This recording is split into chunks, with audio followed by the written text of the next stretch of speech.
드리겠습니다. 오늘 이재명 대통령 국정 지지율 리얼미터 조사 결과가 나왔는데요. 59.7%가 나왔습니다. 잘함 59.7% 잘함, 그다음에 33.6%가 잘못함 이라고 답변을 했고요. 앞서 말씀 주신 대로 정당 지지도 조사 결과도 나왔는데 정당 지지도 조사에서 더불어민주당이 50%를 넘었습니다. 50.6, 국민의힘이 30.0, 20%포인트 격차로 더불어민주당이 상당히 우세한 결과가 나왔습니다. 전반적으로 어떻게 평가하십니까?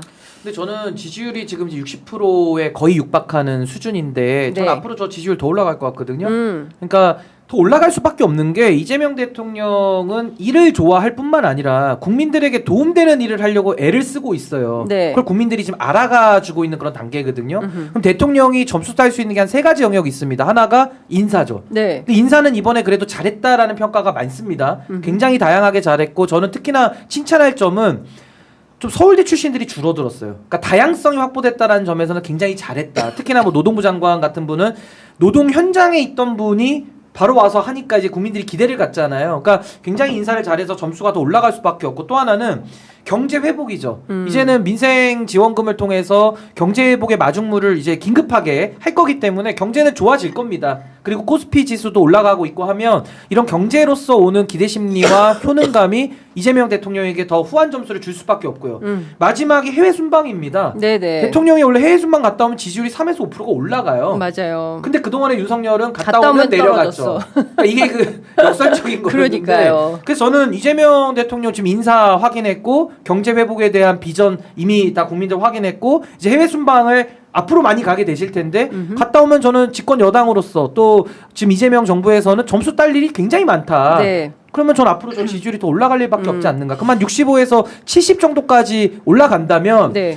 거의 뭐 브라질의 룰라 대통령처럼 아니면 멕시코의 그 대통령처럼 예. 거의 뭐 굉장한 지지를 얻는 그런 대통령이 되지 않을까 싶습니다. 그러니까 지금 이게 중요한 현상 중에 하나가 TK, 예, 그 가장 그 이재명 대통령의 취약 지역이라고 할 수가 있는데 맞습니다. 이 지역에서도 50%를 넘겼다는 것이고요. 그다음에 세대별로 70대 네. 상당한 취약 연령대인데 여기에서도 50%를 넘겼다는 것입니다. 연령대별로 가장 높은 데는 40대와 50대인데요. 각각 76, 71.9%를 차지했고요. 60대가 58, 30대가 50.9 이렇게 앞서 말씀드린 70대 이상에서도 50.2% 과반 이상이 전부 다 지지한다라는 응답을 했고요. 20대만 유일하게 긍정 45.6, 부정 47.1 이런 격차가 났습니다.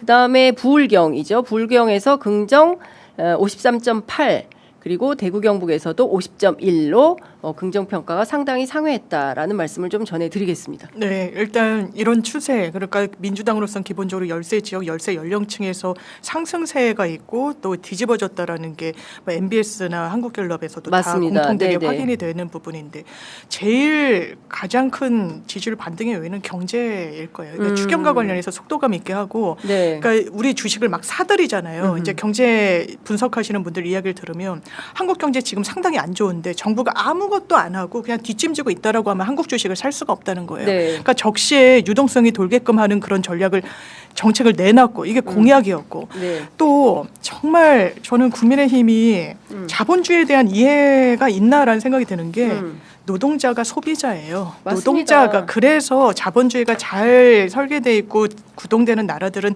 노조 조직률이 높고 잘 원활하게 돌아가는 거예요. 그런데 이거는 이론의 여지 없이 확립된 또 이런 확인된 부분이기도 하고 그런데 안 된다. 뭐 이런 비토만 놓고 있단 말이에요. 그 사이에 뭘 하고 있냐. 일단 자본시장법을 개정하겠다고 했어요. 그러니까 시장의 신호로 가는 거예요. 아, 우리 건강해지겠구나. 이를테면 이런 식으로 기업들이 했던 거예요.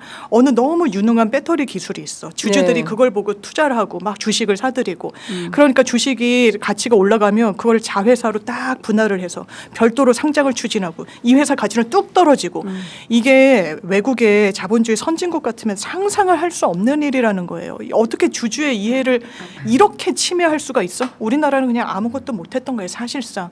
그래서 주주의 이해관계도 잘 보존할 수 있도록 이사의 책임을 강화한 부분, 이게 또 주식시장의 하나의 반등 요인으로 거론이 되고 있어요. 근데 기업이 이걸 비토하잖아요. 이게 얼마나 대한민국의 자본시장이 왜곡됐는지를 보여주는 하나의 징표라고 하더라고요.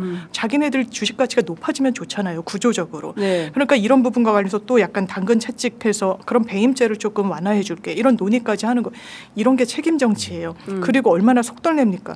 저는 기사를 보고 해수부 이전 12월까지 구체적으로 안을 내라는 건가 했더니 이전하라는 거였어요.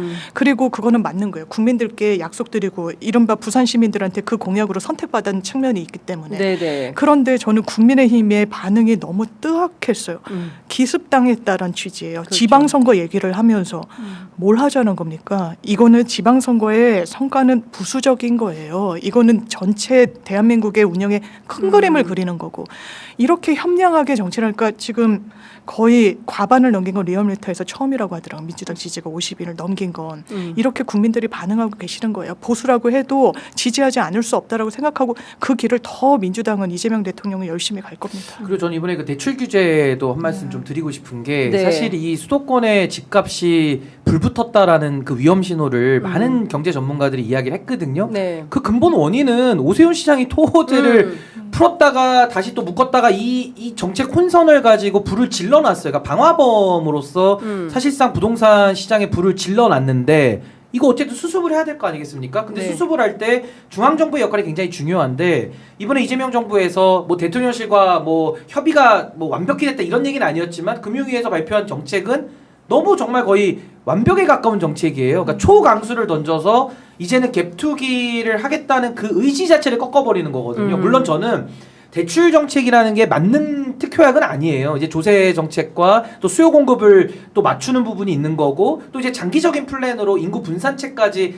다 써야 되는 게 맞는데, 일단 첫 단계로 지금 불이 나고 있으니까 소화기를 들고 가서 꺼야 될 거 아닙니까? 그렇죠. 그 끄는 장면으로선 전 이번에 너무 정말 대찬성을 하는 이 정책이 나왔거든요. 그렇다면 지금 보수 언론에서는 이렇게 얘기합니다. 집이 없는 젊은 세대들이 이제 이렇게 되면 사다리 걷어차고 이제 우리 세대는 집 사지 말란 얘기구나, 이런 식으로 이제 울상이다라고 얘기를 하는데, 제가 그 사람이거든요. 저 네. 집이 없는 신혼부부, 이제 대출 받아서 집을 사야 되는 제가 딱 그거예요. 네. 지금 월세 살고 있어요. 네. 결혼도 했고 이제 애도 네, 길러야 네. 되는데 네. 고민이 얼마나 많아요. 근데 저 이번 정책 보면서 보수 언론이 보듯이, 야, 나 이번에 내가 영끌해가지고 나 이번에 집 못 사고 앞으로 이 정부 너무해, 이재명 정부 싫어. 그거 본인도 희망사항이고, 저 안 그래요. 왜 그러냐? 그동안에 영끌해가지고 갭투기해가지고 차액을 먹으려고 달려드는 이게 정상사회입니까? 사는 집을 가지고? 예를 들어 쌀을요, 누가 먹는 쌀을 영끌해가지고 빚 다 얻어가지고 쌀을 사재기를 해서 다 남들 못 먹게 만들면 그거 정상이냐고요. 집이나 의식주가 똑같은 거 아닙니까?